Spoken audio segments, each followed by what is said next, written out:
35 em diante.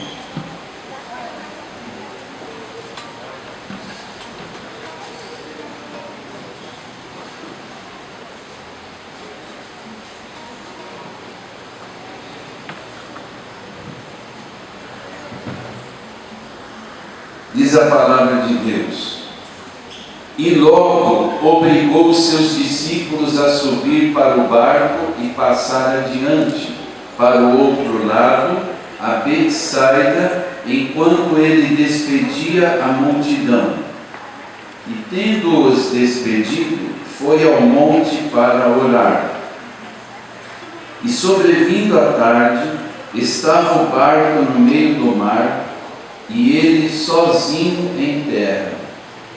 E vendo que se fatigavam a remar, porque o vento lhes era contrário, perto da quarta vigília da noite, aproximou-se deles, andando sobre o mar, e queria passar adiante deles. Mas quando eles ouviram andar sobre o mar, pensaram que era um fantasma, e deram grandes gritos, porque todos o viram e perturbaram-se. Mas logo falou com eles e disse-lhes: tende bom ânimo, sou eu, não temais. E subiu para o barco para estar com eles, e o vento se aquietou, e entre si ficaram muito assombrados e maravilhados, pois não tinham compreendido o milagre dos pães. Antes, o seu coração estava endurecido. Amém. Até aqui, um texto bíblico bastante familiar para todos aqueles que tem o grande e bom costume de se enquadrar na recomendação do primeiro salmo. Tem prazer na lei do Senhor e nela medita de vez em quando sobra tempo. Não é que está escrito na nova versão? Não, né? Tem prazer na palavra de Deus de dia e de noite. Nós aprendemos há muitos anos, e isso era um costume mais praticado pela Assembleia de Deus, e que hoje está um pouco esquecido, o que nós chamamos de ano bíblico, ou seja, fazer um propósito de ler a Bíblia toda, do Gênesis ao Apocalipse, desde o primeiro dia de janeiro até o dia 31 de dezembro daquele ano. E a Sociedade Bíblica do Brasil, e depois várias instituições teológicas, inclusive igrejas, adotaram o hábito de presentear ou de recompensar aqueles que, com base em Mateus 5,37, que diz: seja o vosso falar sim, sim, não, não. O que passa disso a gente já sabe a origem. Simplesmente pela palavra do crente. Eu li a Bíblia toda, de Gênesis a Apocalipse, nesse ano, e recebi um belo certificado.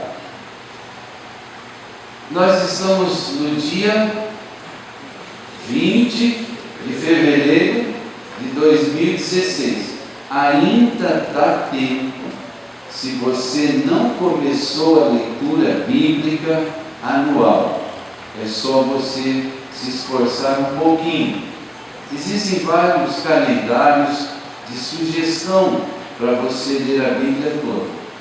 Regra geral, a leitura de 3 capítulos da Bíblia por dia, e geralmente no sábado e domingo você acrescentando mais 1 ou 2 capítulos, você vai ler a Bíblia toda em um ano.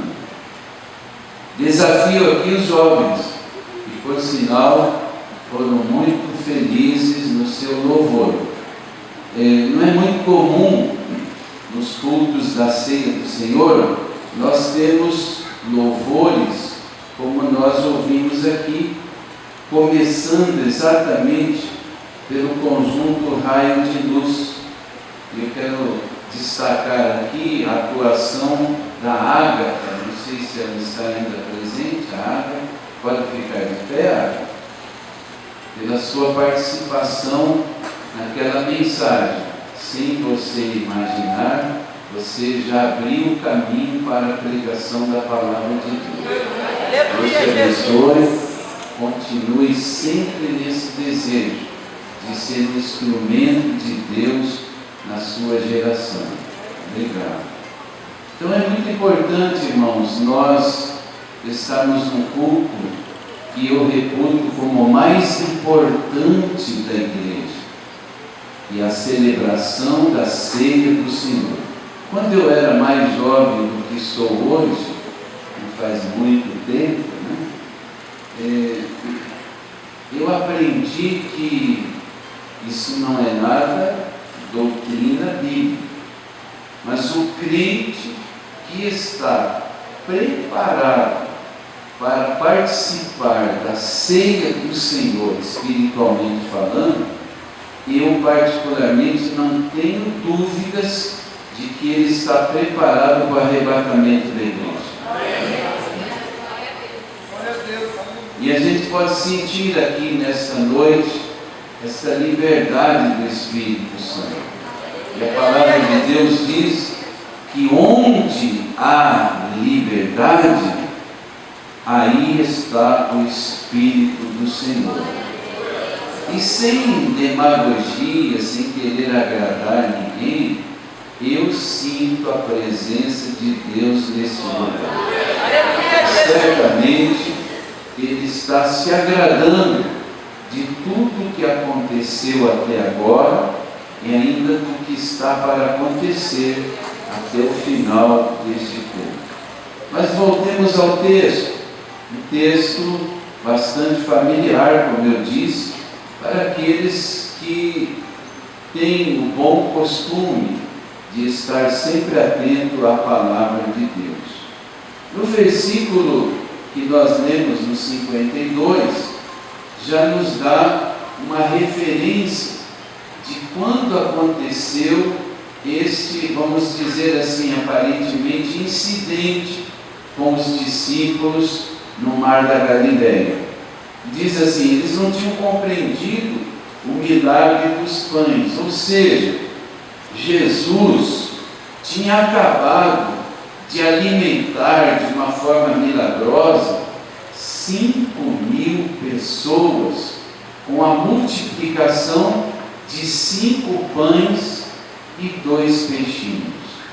Se a gente for lembrar deste episódio, quando os discípulos se preocuparam em razão do adiantado da hora e que eles estavam distantes do comércio de suas casas, os discípulos acharam mais prático dizer a Jesus que era bom dispensá-los para que eles fossem buscar comida, buscar alimentação.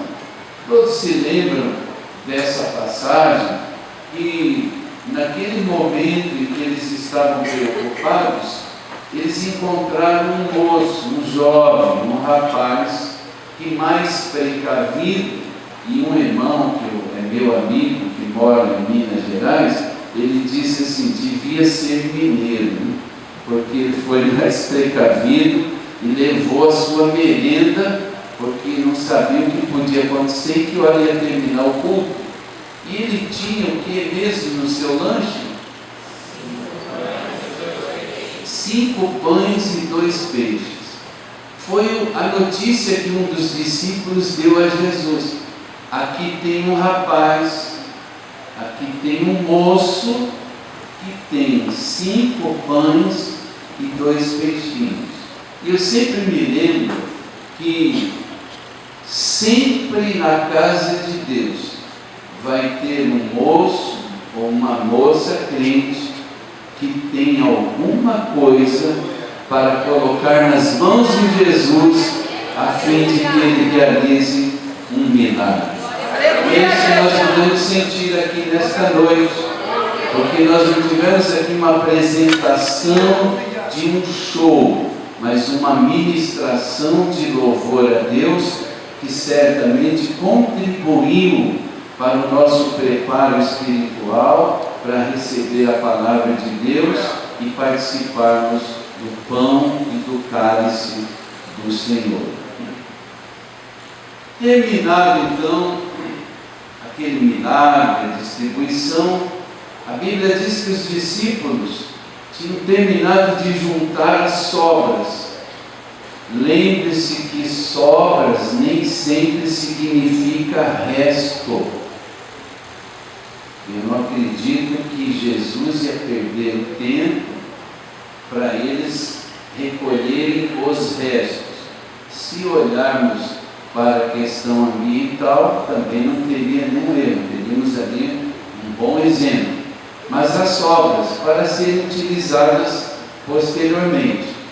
E Jesus deu uma ordem que eles imediatamente subissem no barco e passassem para o outro lado do lago, um lugar chamado, uma pequena aldeia chamada Betsaida, que significa casa do peixe, onde a maioria dos discípulos residia naquele pequeno lugar, enquanto só Jesus iria despedir aquela multidão. E qual foi o motivo da pressa do Senhor Jesus despedir as pessoas e mandar os discípulos imediatamente subir no barco e sair daquele lugar? É que dizem os comentaristas que assim que aquela multidão ficou admirada, o texto diz aqui que eles ficaram assombrados e maravilhados, exatamente porque eles jamais tinham visto e ouvido falar de um milagre semelhante ao da multiplicação. E aquela multidão já esboçou um desejo de fazer de Jesus um rei e torná-lo a um líder de um movimento político para derrubar definitivamente o Império Romano. E de acordo com o que está escrito em João 6,15, essa nunca foi a intenção do Senhor Jesus. Então logo Jesus despede aquela multidão, a Bíblia diz no versículo 46 que ele se retirou para um monte a fim de permanecer em oração. E todos nós que conhecemos a palavra de Deus e o relato dos evangelhos, nós sabemos que durante todo o ministério terreno de Jesus, ele sempre orava antes de tomar decisões mais difíceis, ou principalmente nas horas de crise. Isso quer dizer que a oração fazia parte diária da vida, principalmente ministerial do Senhor Jesus. E é bom lembrar aqui aos obreiros que nós devemos observar este exemplo, não só na hora de tomar decisões, na hora de crise, mas orar como ele ensinou. Mas nós falamos aqui que nós devemos confiar em Jesus, principalmente nas horas das dificuldades. Uma das coisas que eu aprendi desde cedo da minha conversão, que ocorreu aos 17 anos de idade, é querer saber o significado do que algumas Bíblias mais antigas traziam lá no final, dizendo palavra-chave. E eu quis saber o real significado da palavra dificuldade. Encontrei alguns sinônimos, como dificuldade significa obstáculo, embaraço, impedimento, objeção, dúvida, relutância e também uma situação crítica. E na vida de cada um de nós, pessoas normais, geralmente estas coisas, vez por outra, estão presentes na nossa vida, no nosso dia a dia. Porém, é bom lembrar que, às vezes, mesmo como crentes, nós entramos em dificuldades por nossa própria culpa. Mas como isso? Por imperícia, ou seja, falta de habilidade. Eu nunca dirigi um carro e vou lá, ligo o carro e vou sair dirigindo por aí. O acidente será fatal e a culpa será minha por causa da minha falta de habilidade. Eu não sei dirigir. Às vezes entramos em dificuldade por causa da nossa imprudência, ou seja, falta de cautela, falta de cuidado. Se na via calma tem que andar a 40 km por hora e num trecho da 7 de setembro é uma via calmíssima, que o máximo é 30 km por hora, e eu querer andar a 60, 80 e 100, eu serei imprudente e vou ser responsabilizado por isso. Mas às vezes nós entramos em dificuldades também por causa da nossa negligência, a nossa falta de atenção, nosso desleixo. E é muito cômodo para alguns crentes dizer e transferir a culpa para Satanás, que às vezes nem sempre está por perto. Então nós temos que tomar esses cuidados. Falar aquilo que nós não devemos falar, nos envolver em assuntos que não nos dizem respeito, comprar alguma coisa sabendo que nós não teremos condições de pagar, avalizar alguém que você sabe que ele não vai honrar o seu compromisso, associar-se com incrédulos, com ateus, com pessoas que não temem o nome do Senhor. E por que não dizer, principalmente para os jovens aqui, fazer um casamento com um jugo desigual, um crente com um incrédulo? Não dá certo, não dá liga. E muitas vezes nós somos procurados por alguns jovens e eles insistem dizendo: pode deixar, pode confiar em mim que eu ganho ele ou ela para Jesus. Essa conversa a gente já ouviu há muito tempo. Então, dificuldades, mas nós louvamos a Deus e na hora em que elas surgirem, não devemos nos precipitar, mas buscar a direção de Deus com a ajuda do Espírito Santo, com os pés no chão e sabendo que Deus vai enviar a melhor direção para nós. Graças a Deus por isso. Agora, existem diversas reações quando nós estamos diante de algumas dificuldades. E elas são diferentes para as pessoas. Tem muitas pessoas que, diante de qualquer tipo de dificuldade, se deixa abater pelo desânimo. Um dos exemplos clássicos na Bíblia sobre reagir diante de um tipo de dificuldade é o profeta Elias, que no primeiro livro dos Reis, no capítulo 19, versículos 3 e 4, ele pediu ao Senhor que morresse.